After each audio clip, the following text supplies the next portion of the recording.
Nou salutare, azi e Info Video 2. Azi o să povestim de ce nu mai continui eu seria de Techie Classic.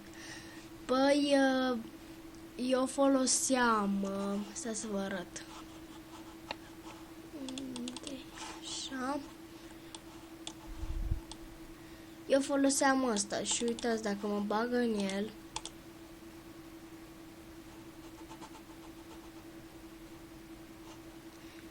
mi cere să fac update-ul. Și eu mi l-am făcut. O, Doamne. Și eu mi l-am făcut și uitați aici.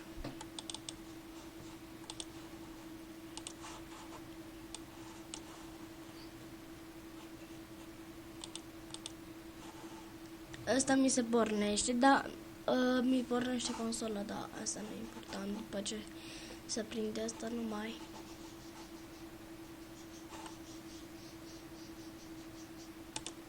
Uitați, aici sunt aștia, dar nu e și Techie Classic și n-am nici harta și Forge mie numere, nu știu din ce cauză. Eu că mi-l bag, nu mă scoate, că nu mă lasă. Da, toate modpack-urile, dar nu e ăsta Techie Classic și atunci nu pot să-i dau add pay pentru că nu am site-ul lor. Și de-aia. Deci, nu o să mai continu, încheiem seria și o să facem noi altă serie, o să pornim altă serie cu jocurile astea. Poate o să fac azi un videoclip cu ăsta,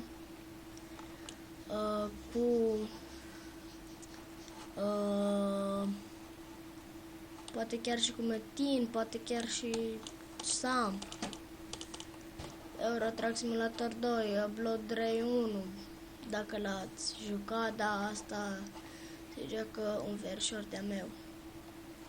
Și Call of Duty 2, dacă vrei, și Call of Duty 4, Modern Warfare. Stai, o să... Ai, de ce n-am pornit? Scuzați-mă, stai.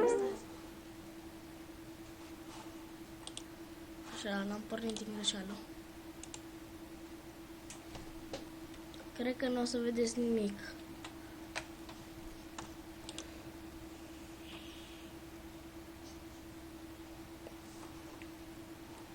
Sigur n-ați văzut nimic.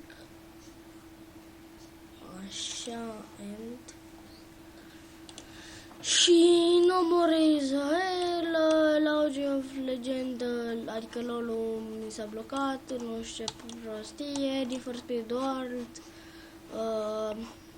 Garry's Mod și alegeți voi din serile astea. Eu că am uitat fost cu... stai, am uitat să menționez cu seria de SAMP o să continui și apropo cu asta, cu seria aia de la primul meu video, seria aia cu Sky Factory, vedeți că nu mai o continui pentru că eu am terminat-o și aia, nu știu, aia a fost ca prim video, așa, ca prezentare. Și ce serie m-am pornit? Nu, atât am pornit. Nu, cam atât a fost cu episodul de azi și bye bye.